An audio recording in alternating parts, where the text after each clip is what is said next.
Hello, Kyle. How are you? It's nice to see you. It's nice to see you too. It looks like, it's a fiction book, but it's called The Year That There Was No Summer, which is about 1816 Ah, right. because of it wasn't Tambora. Krakatoa. Krakatoa was later. It was a volcano though. Tambora.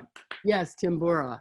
And it feels a bit like that. It's the year that has no spring or something, Yeah. because we're all inside.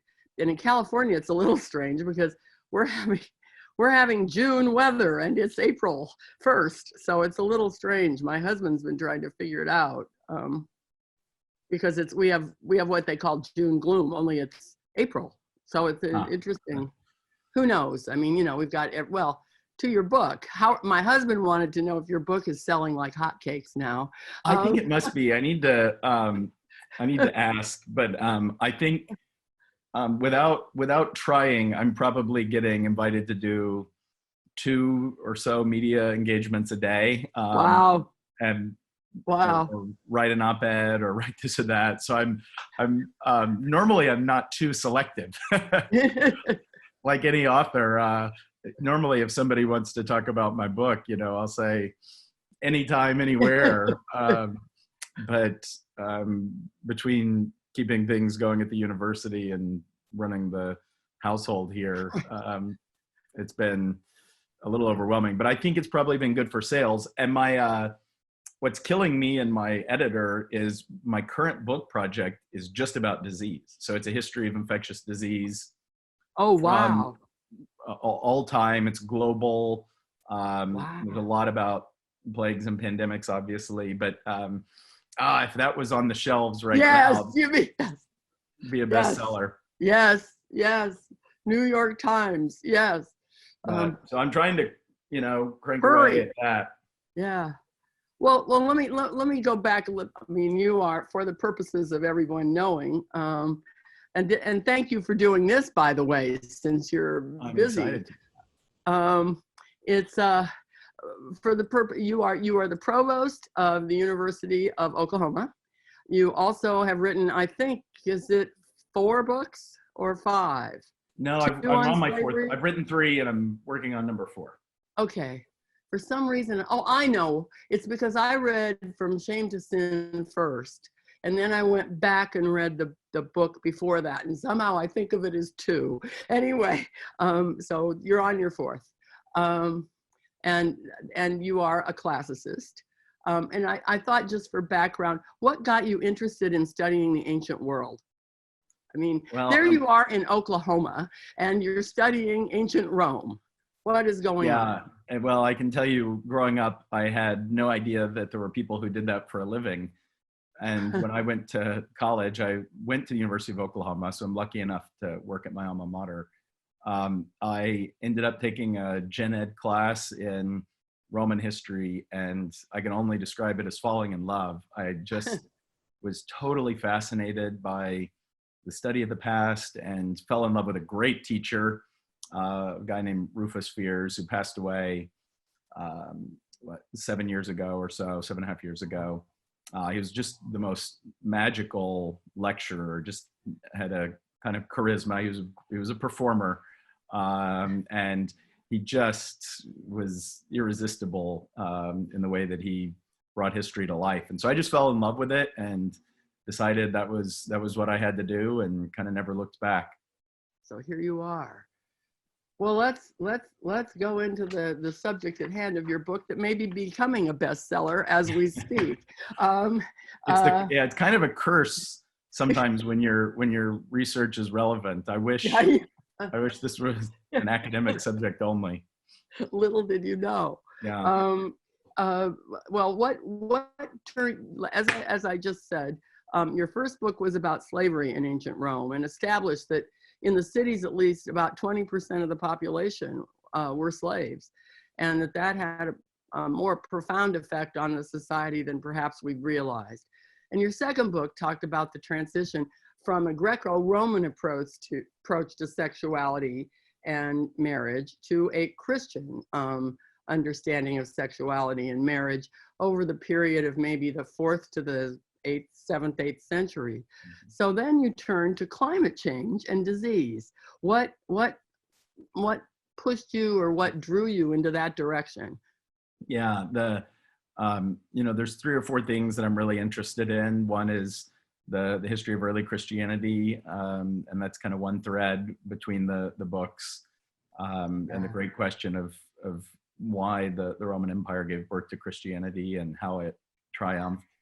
But then I'm also an economic historian, so I'm really interested in the history of things like trade and labor and finance, and it really is kind of the economic history angle that led ultimately to the interest in the environment and both the physical climate and the physical environment, as well as the biological environment. And I've always had an interest in science, and been lucky to be around some great teachers who were interested in science. I had a mentor in graduate school who was very encouraging of historians working with people in the natural sciences. And so from the kind of time I was trained, received really positive encouragement and reinforcement to study climate, to study disease, and to, be willing to read microbiology papers and ask microbiologists questions. And I've been really fortunate that I was exposed to that early on, because I just got fascinated by it. DNA is amazing. And, you can only have one scholarly career, but you can do different things with it. And so as I kind of got my first couple of books, are kind of my entrance to the guild, so to speak. You need to write some, kind of turn your dissertation into a book. But then as you go forward, I think you, particularly if you're privileged enough to have tenure, you ought to be doing experimental things and trying to use the fact that you are privileged enough to have job security, to take risks, to take chances. And so I've tried to do that, and sometimes mess up and make mistakes, but other times you see things differently when you're reading papers in genetics and trying to talk to people in really different fields. Fascinating. Well, the book was fascinating. Of course, I'm one of those people now who, when a book comes out by you, I get it right away. So you have a fan. Anyway, and so I read it almost, right away when it came out. And I was I loved finding out about the Roman optimum climate. Who knew? Anyway, but also I had never thought about it. And I've spent a lot of time myself reading about the 4th century, the 3rd and 4th and 5th century. I mean, people like Peter Brown and R.A. Marcus and all those, Henry Chadwick, blah, blah, blah. Because I too am interested in how Christianity came to be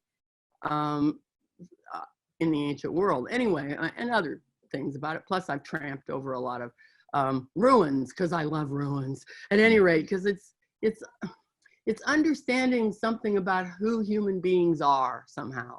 And anyway, so I just wondered, well, maybe you could talk a bit about some of the conclusions you drew, but how does what you learned from studying how climate and disease affected the Roman Empire, what can we apply to that now when we're thinking about, the economy is a question mark right now.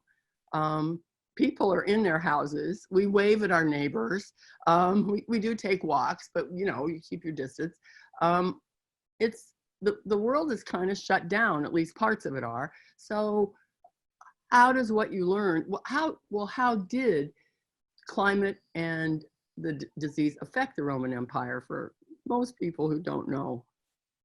Yeah, okay, there's a couple of great questions there. And maybe I'll kind of start with the last one, which is, in the big picture, how did climate change and biological change affect the Roman Empire? And then maybe we can come back, because I do think it'd be great to talk about parallels and differences, and what a deeper perspective on pandemics and infectious disease can tell us about the moment we're living through. So start with the Roman Empire. And in a lot of ways, we can ask traditional questions like, why did the Roman Empire fall?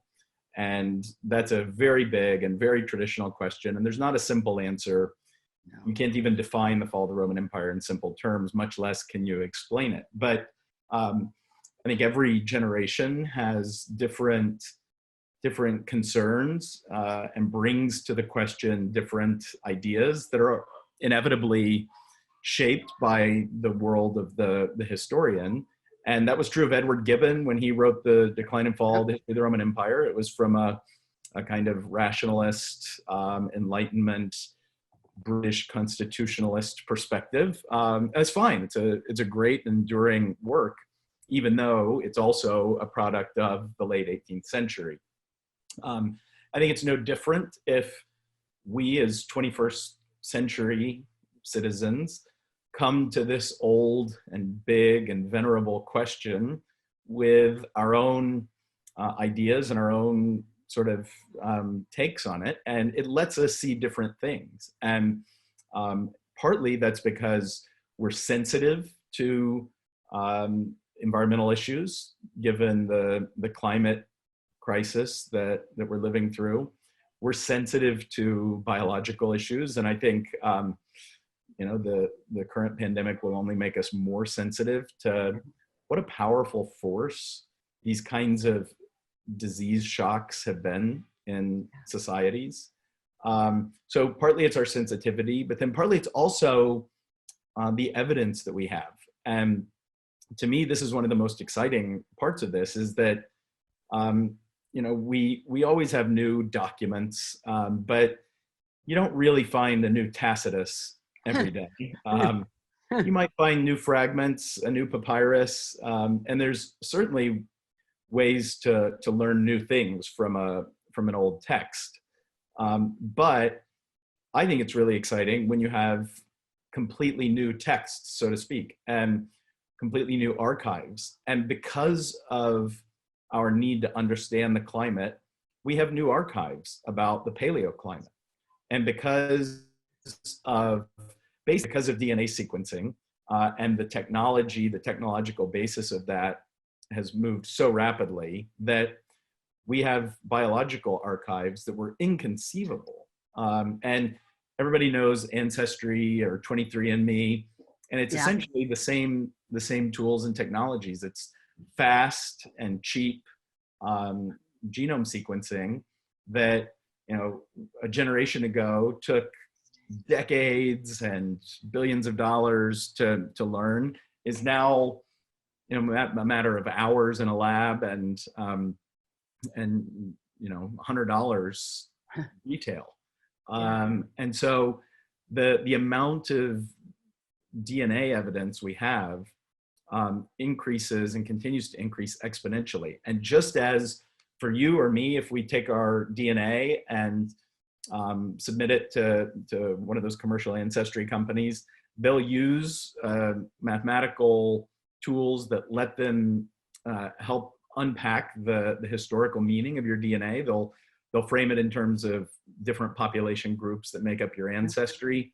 But you can do the same thing for any species. And this is revolutionizing what we know about diseases, and our understanding of the evolutionary biology of diseases like the plague, the bubonic plague, has been revolutionized just in the last 5 or so years. So for a historian, we used to be able to argue about and piece together bits of kind of what diseases existed in the past, and sometimes we knew, and most of the time we didn't really know.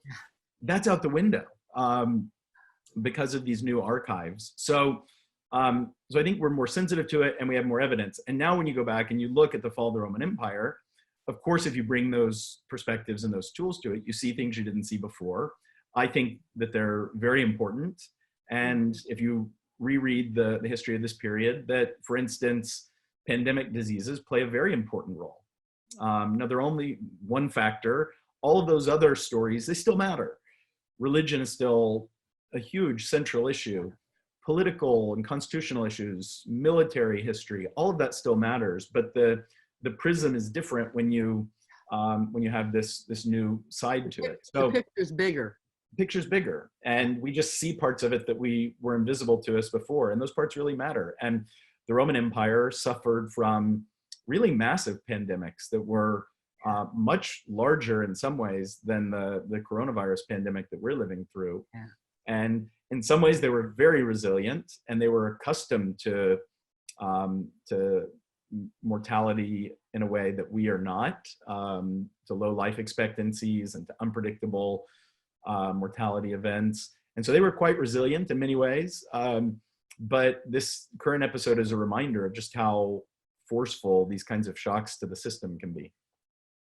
Which made me think of one which is later, which you mentioned, which is the one in 541 that struck Constantinople and kind of scuttled Justinian's plans for reuniting the Roman Empire. It's a huge one, but some enormous percentage of the city of Constantinople died in that. My memory is it's like 40% or something like that. Yeah, and that's devastating. You could hem it in with caveats all day about how limited we are in the documents and sources we have, but it's certainly the case that the two main witnesses we have who were there lead us to believe that it was a catastrophic mortality event in the city that carried off something like 40-50%. It's impossible to verify that in the way that we would be able to do so in more modern times, but the picture of a truly devastating mortality event in the capital is very vividly drawn for us by our sources. Well, you mentioned religion, and I've read, there's Cyprian is probably the biggest, or the most biggest isn't maybe quite the right word. He left the most. He wrote the most about the effect of the plague around 250 or about then. But there are other witnesses at different times in church history of how Christians responded in those early days to early pandemics. So how does a plague situation affect the church, but also religion in general? Pagan religion was still around back then. So what is the response of religion, and what role does religion play, if any, in alleviating the symptoms or helping the people who are ill? Yeah, I mean, it's a great question, and we have to try and go back to the ancient world and to sympathize with the mentalities that they possessed. And as historians, I think it's important that we try and get inside their minds as best we can. And I'd start by trying to imagine a world where they don't have what we call germ theory. They don't, in the broadest cultural sense, they don't have the same way of understanding or explaining these kinds of events in terms of microscopic organisms. And so they don't have that tool. They do have climatic ways of thinking about disease. So miasma or pollution, they can imagine the air corrupting.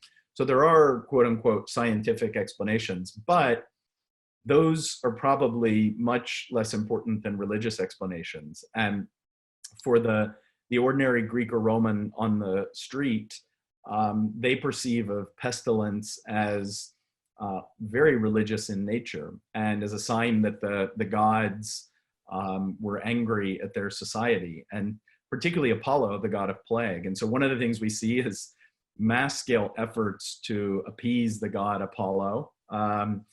That's one. Another is possibly persecution, and plagues have often gone hand in hand with persecution. And there's some evidence, first at a broad level, that people like Tertullian tell us that when there's a drought or a famine or a flood or a plague, that the shout goes up, throw the Christians to the lions. Yeah.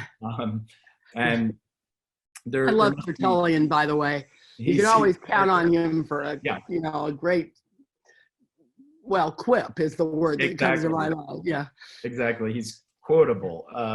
Yes. And I think there's truth to what he's saying, that we know that the persecution of the Christians was often sort of lurking in the background rather than activated.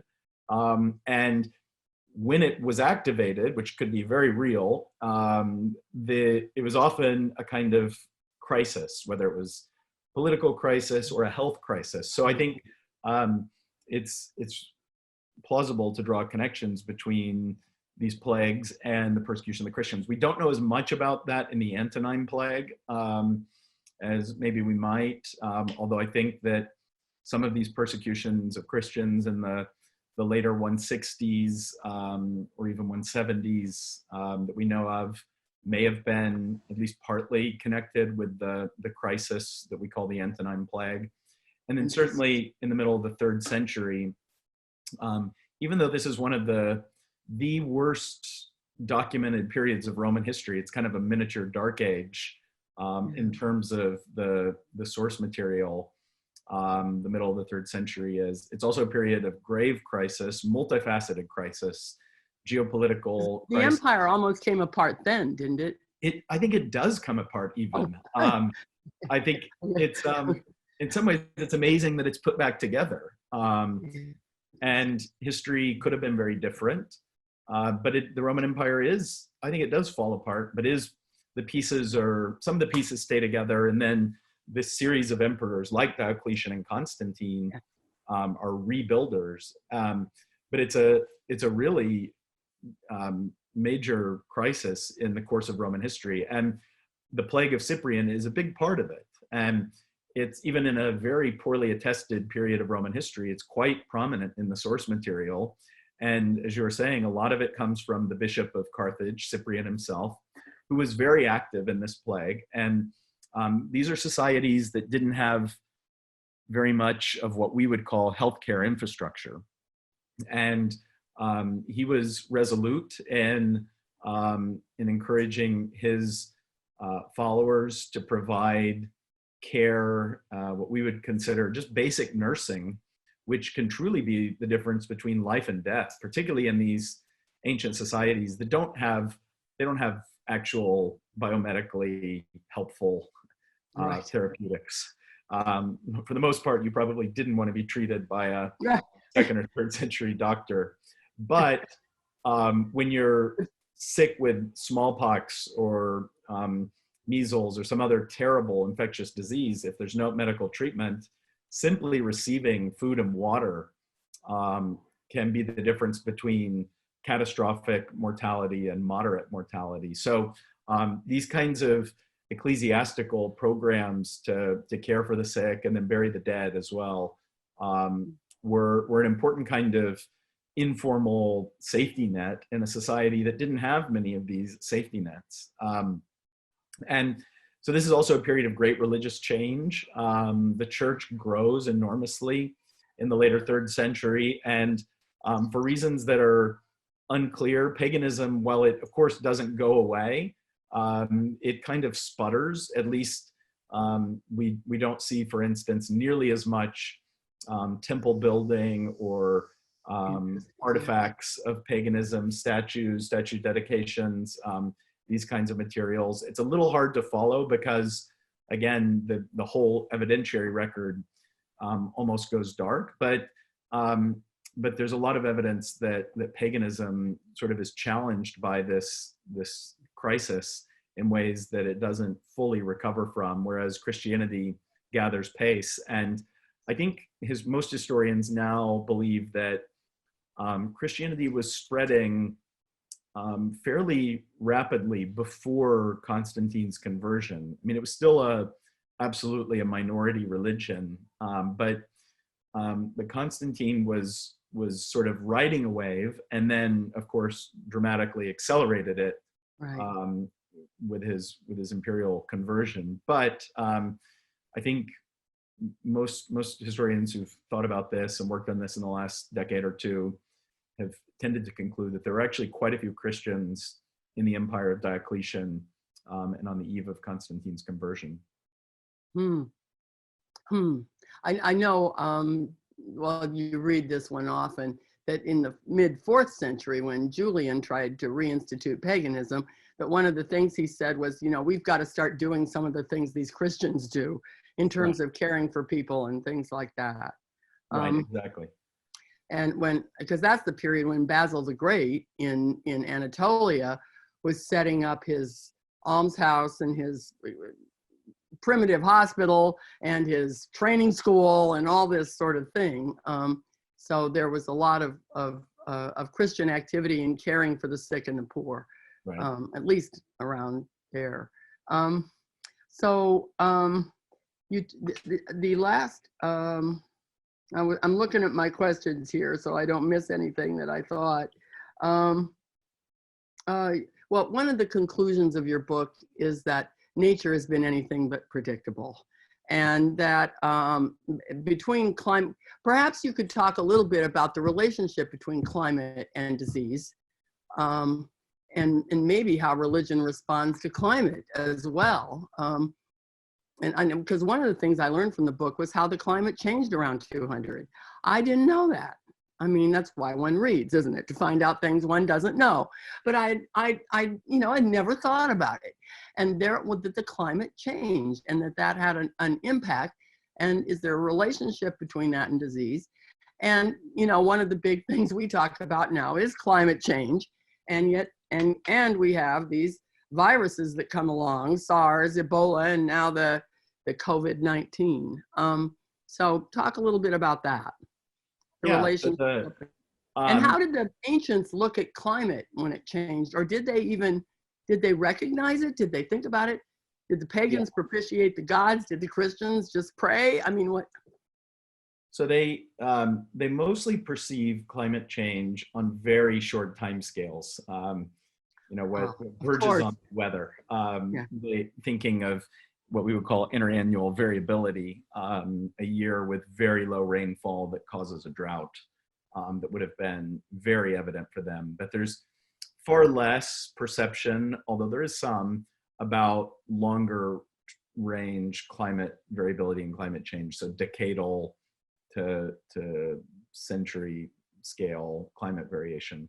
I'll frame this by saying that, the reality of anthropogenic climate change is fairly familiar to us, that human activity has loaded the atmosphere with greenhouse gases that trap in heat, that's rapidly changing the Earth's climate and will continue to do so, and has then feedback effects like the melting of glaciers that can accelerate and amplify the effect of greenhouse gases. So these are complex systems, but that reality isn't in tension with another reality, which is that the climate does change for natural reasons that have nothing to do with human causes. And this is not surprising to anybody who studies the Earth system. It's just the way the system works, that there's natural climate variability and climate change for different reasons, and on different time scales, partly because the sun emits different levels of energy.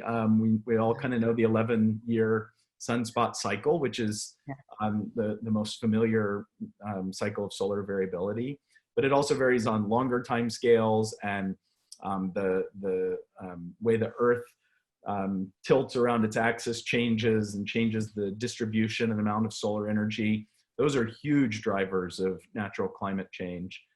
Volcanic eruptions. Yeah. Like the year with no summer. The year with no summer, like Tambora. Yeah. Well, most of us can remember Pinatubo, maybe not all of us, but that had a profound effect fairly recently. Yeah, that's right. And so we're familiar with natural climate variability as well. And you need to understand the natural climate system to understand human impact.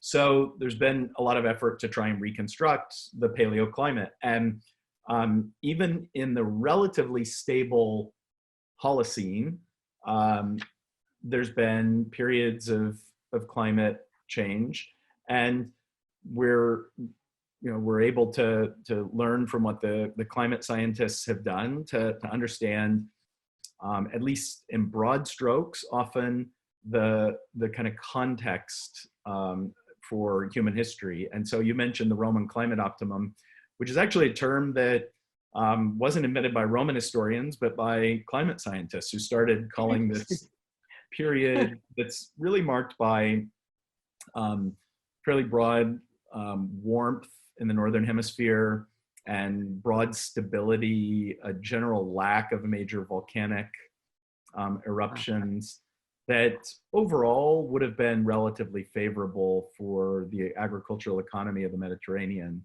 When you talk about the climate, there's temperature, there's precipitation, there's different kind of dimensions of the climate that all have their impact on human societies, and those links can be very complex. But we're at a stage where we're starting to be able to maybe see some of the connections. And you mentioned one of the really important ones, which is disease, because the physical climate system and the biological, the life systems are very connected. And we know that these are complex links, but we don't always understand them.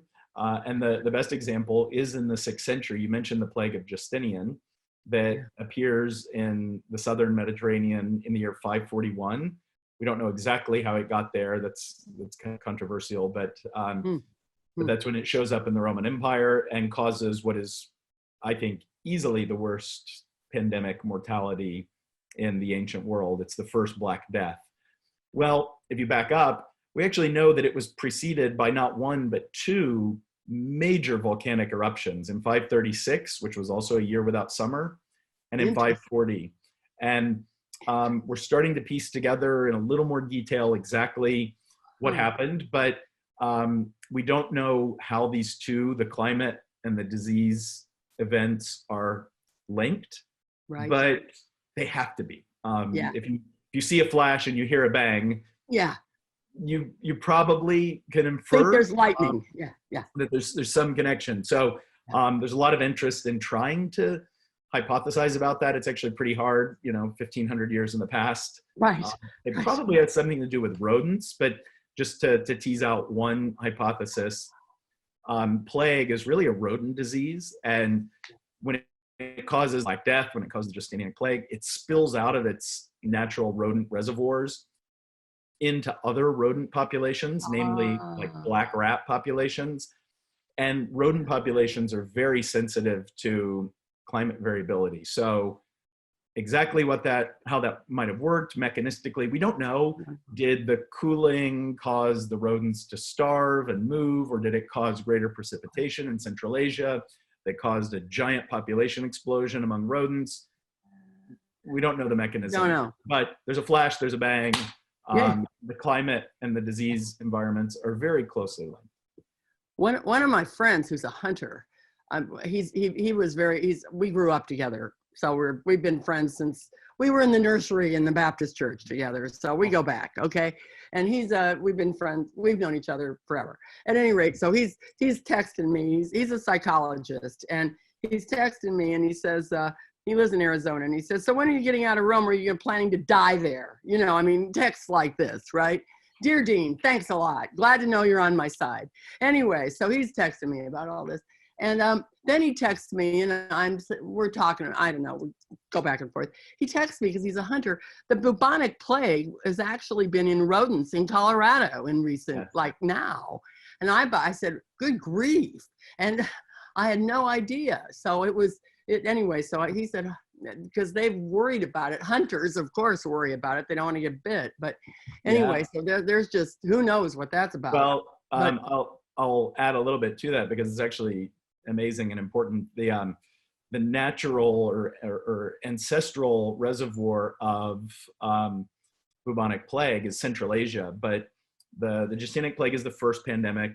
The Black Death is the beginning of the second pandemic. Right. In the later 19th century, there's what's called the third pandemic that starts in China, but then in the age of steamships, travels all over the world, and it arrives in North America, in California. And from there, it spreads and becomes permanently established in burrowing rodent colonies in the Rocky Mountains. And so the presence of Yersinia pestis in those Colorado rodents, mainly for instance, prairie dogs, is Yeah, that's what he a sent me. result of this. So the moral of the story is don't eat prairie dogs. And the other good news is that plague, which is probably the worst biological enemy that humanity ever faced, it's actually very treatable. If you're in a developed country, just start some antibiotics as quickly as you can. You'll be fine. Unlike these nasty viruses that are sometimes quite tricky to treat after you've contracted them, are antibiotics. I'll text my friend that he doesn't need to lay awake at night about this. Don't eat prairie dogs and carry around some azithromycin. Yeah, they'll be fine. Okay, we got that taken care of. I want to ask, you mentioned the Black Death, and then I have one more question. But I mean, the painting is behind you, and I have seen some. There's one in, I think it's in Tallinn, Estonia, because there's a burnt note altarpiece there, and there is a dance macabre, you know, the kind of painting behind you. And I've started a plague reading group with some women that I know, some in my church and some others.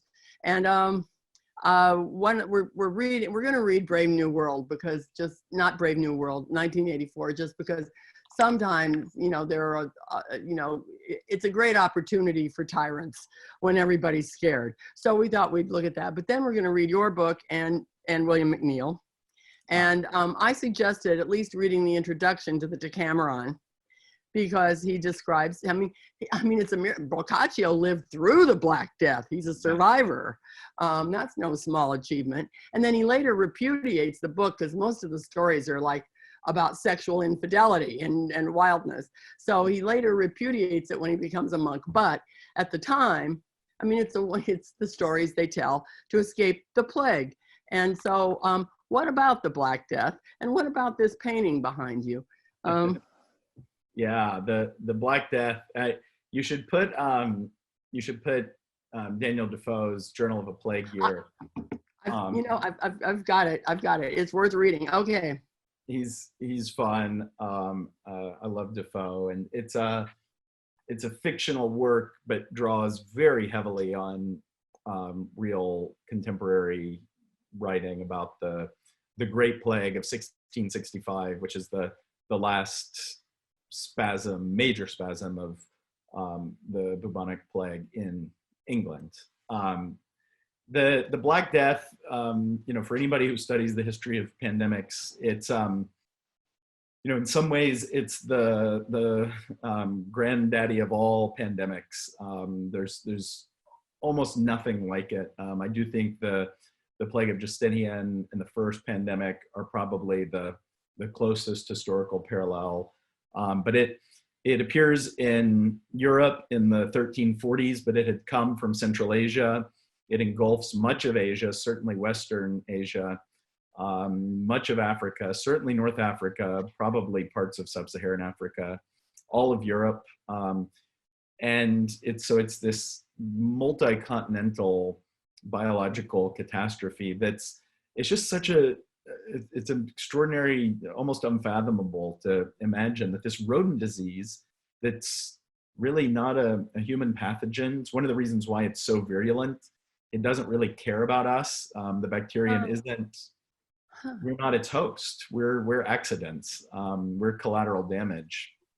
And it spreads by flea. So it's a vector-borne disease, and has all the kind of efficiency of vector-borne diseases. Most famous vector-borne diseases are like malaria or yellow fever. This is a vector-borne bacterium, so in that sense is a little like typhus, but it's a rodent disease spread by rats. And it spreads just so quickly, we can still hardly understand how it manages to spread so quickly. And kills a larger part of the population than any other mortality event, certainly in Europe. Maybe the only thing that compares is the terrible experience of European arrival in the New World with the germs that cause so much devastation for native populations. Those are maybe the only other parallels, really. The smallpox pandemic of 1521. But the Black Death is it's a unique event. It's a world-changing event. It has all sorts of different effects. In the mid 14th century, you would have thought that the kind of Islamic civilizations of the Near East and Central Asia were the most powerful civilizations on Earth, and places like the Near East and Egypt were wealthier than Western Europe. Yeah. And in some ways, this marks a kind of historical reversal. The economies of the Islamic world are ruined by this. Wow. Whereas the economies of Western Europe somehow will emerge more dynamic. So it's a major rupture in economic history. It's a major point in cultural history. There's a kind of obsession with death, and inevitably traumatic events like this have a deep psychological and cultural impact. So the Black Death is amazing, and then it really isn't just a one-off. Did Christians respond in the way? It made me think about the monastery for some reason, because monasteries were huge at that period. Yeah. They were all over Europe. I just wonder what they did, because we know what Cyprian did, because he told us, and what what happened at that time. But Europe was largely a Christian place at that period. So right, exactly. What exactly was? What effect? Everything. Everything. Everybody died. Yeah. No, it's all over the place. You see intensification of spirituality. You also see kind of secularization and people, believing that becoming fatalistic. And you see all of this sort of in the Cameron, of course. You see the worst side of human nature can be brought out in moments of fear. So you see Christians who'd once been persecuted by the pagans turning around and doing the same with heretics or Jews. That could be blamed. You see things like the flagellant movement of kind of intense self-damaging asceticism. You see instances of extraordinary grace and charity. So you see, in some ways, everything. All sides of human nature manifest themselves in very extreme and pronounced ways in the midst of these kinds of traumatic events. Can you tell us exactly what the painting behind you is? Where is it from? Let's see, it's an Italian fresco. I'm trying to remember where it's awesome. Gosh. Okay. The town will come when I stop thinking about it. Okay. Yeah. It's awesome. Is it 14th century or 15th? No, it's a little later. It'll come to me. It's a great fresco. When I stop thinking about it. Yeah. Let me give you the last one. One of my friends in Rome, who is a professor, and we had a remarkable evening, because the week before they closed everything down, everything was open. It was, and so we had reserved an evening to go to the Vatican Museum to see the Raphael rooms and lots of things, and also the Sistine Chapel. So my husband and I had the remarkable opportunity to be the only three people, he, I, and our guide, who's our friend, who is also a guide and a professor, were the only people in the museum except the guards. So it was sort of like one of those movies, Night in the Museum, and we're running around, and then we got to go to the opening of the Raphael show, which was supposed to be this big blockbuster and draw people to Rome, which of course closed 2 days after it opened. And so my friend, my guide friend, who's written several books about, her specialty is Renaissance, well, not Renaissance, early Baroque art. At any rate, she said that she was surprised at how panic-stricken everybody was. And of course, as things have played out, there's reason for concern here. But she just felt that the level of panic was surprising to her. And so my computer. So she said that she wondered if in a time when we feel that we can control everything from our gender to our, our financial futures, to our whatever, that we feel like we're in control. And yet here comes this something that says, well, by the way, no, you're not really in control. There are things that are beyond your control. And then you talk at the close of your book, you talk about that the history's great pathogens are extremely young, which is a kind of surprising thing. But it sounded to me like a prediction of COVID in a way.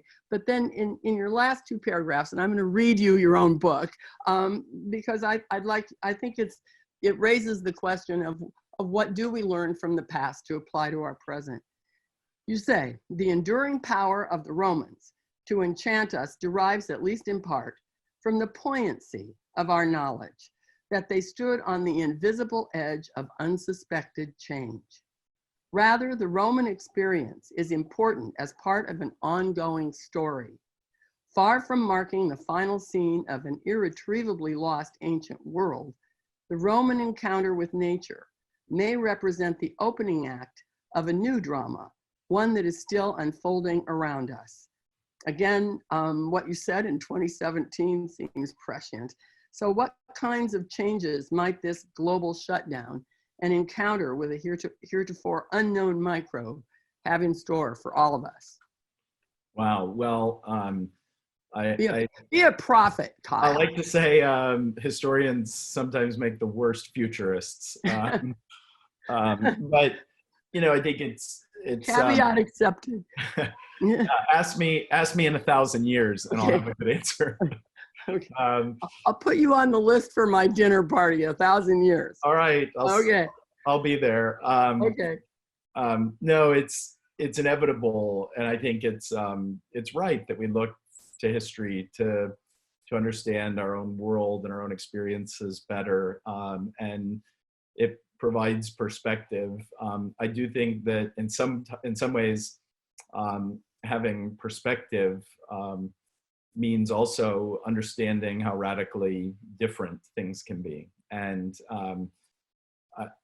I do find myself as a historian of epidemics living through this one with a sense that we are living through something historic. I think this, feels like 9/11 or the fall of the Berlin Wall, just in that sense that you're living through something that's going to be epoch defining, and 10, 20 years from now and maybe more we'll refer to this as the coronavirus or COVID, however we ultimately brand it, moment, and it will reverberate. But what's fascinating to me as a historian too are the subtle differences, and this is the first global pandemic of the social media era, and in some ways, the aesthetics of that and the experience of our species and going through it together in that way that can be ugly in some ways and can be unifying in some ways, but it's certainly it's a big part of this. It just really is. The world is experiencing it together, and it's so making me think, being my age, which is much older than you, the difference that television made to the Vietnam War. Yes. World War II had some pretty horrible stuff. We didn't see it all. We didn't see the Japanese concentration camps. We got pictures later of the Holocaust camps in Europe, but it wasn't like every day you got the latest feed from the TV guy. But Vietnam, we saw it daily, and it changed. Well, it had a vast change. And so what you're saying is that here we are with the first pandemic with not only television, which seems like so yesterday, but with the whole social media, internet, online world that we live in now. And yeah, I hadn't thought about that. So go on, but I wanted to bring up that parallel. I hadn't thought about the television in Vietnam, but that's a perfect analogy. So I don't think we've even begun to sort through what that means, but I think it's part of this experience. And then the other, I think, will be the economic fallout, which is far too early to begin to understand, but it's clearly going to be, something between important and dramatic. And the reasons are that this is it's the first time that our global economy in the form that it is today, where you have globalization, high levels of interdependence, very long, complex, just-in-time supply chains, a gig economy where so much of our labor market is very transactional and not very relational, and huge levels of debt, consumer debt, corporate debt, sovereign debt. That system hasn't taken a shock like this. And with everybody shut up inside, that's kind of the great unknown and the great experiment. How long does this last, and how much damage does it do, are big unanswered questions right now. What was the change that the Romans were on the cusp of? I think I know the answer to that, but I'd like you to tell. Yeah, I mean, I think, I'm trying to remember what I was thinking when I wrote that. Which was, come on, that was 4 or 5 years ago. 4 or 5 years ago. What do I expect? I think. There was a big shift. I mean, you wrote a book about one of the shifts. Another book, which was about the moral world and the moral imagination changed in that period. And then also, they used to call it the Dark Ages. It's now late antiquity, or whatever. And it's not so dark as people thought, from what I know. I mean, wherever that came from. But the period between 400 and 800 is a shift. Things are changing, and in Western Europe, at least, the material culture dropped. I've read my Ward Perkins and the great argument about antiquity. Was there a break or wasn't there a break? And Ward Perkins says in the West there was a break, not so much in the East, but there was a material break. And so things changed, and Charlemagne comes along and he changes things. And it's after a period of I think, well, it looks to me like that period was a period of turmoil. Maybe turmoil is too strong, but it wasn't a period where there was a lot of stability. Rulers changed, wars changed, I mean, it's not so dark, but it's also, there wasn't what am I trying to say? There was no Roman Empire. There was nothing like that. And it's the rise of Islam and all of that. So it was a period of a lot of change. And so, anyway, I'm going on too much. I should let you talk. No, it's a great framing. And I think what I would add, and what captures me about the kind of environmental history that I'm interested in, is how unpredictable it is. And that's kind of the humanistic side of history, is trying to realize that these people were going through their daily lives, and seemingly out of nowhere, forces of dramatic change appeared. And in that way, we're not so different, because by their nature, these sorts of events are very hard to predict in a precise way. I do think that we should have been listening to people who had been saying that this is a structural risk, that these kinds of pandemic events are likely to happen and we can be prepared. Hopefully that's one of the lessons we learn from this, is that you should listen to people who study infectious disease and epidemiologists, public health experts, and talk about how to be better prepared for the next one, because there will be a next one. But as a humanist, what's interesting is how people don't know the kinds of change that lie ahead. And I think that's as true of the Romans as it is for us. So that was kind of the point of that. Yeah. Well, do you have any last, and maybe you summarized right there. Well, I just have one last, the fresco is from Clusone. Oh. It's 15th century, 15th century. Well, they were remembering. It's really well done. Yeah, well, the plague, the bubonic plague was still around. That's one of the things about plague, is it came back. It keeps coming back. Yeah. But in any case, well, thank you very much. I enjoyed the conversation. It's great to see you. And Kyle, this was great. Thanks and I hope we can have you come and speak, but we'll see, right? Someday. Someday. As soon as it's safe, I'll be there. Yes. Well, keep holding the Harper School as you go into discipline. Support your wife, who's obviously doing tons of things, and hold the University of Oklahoma together if you can. Okay. We'll do our best. Okay. Thank you. Thanks so much. Bye-bye.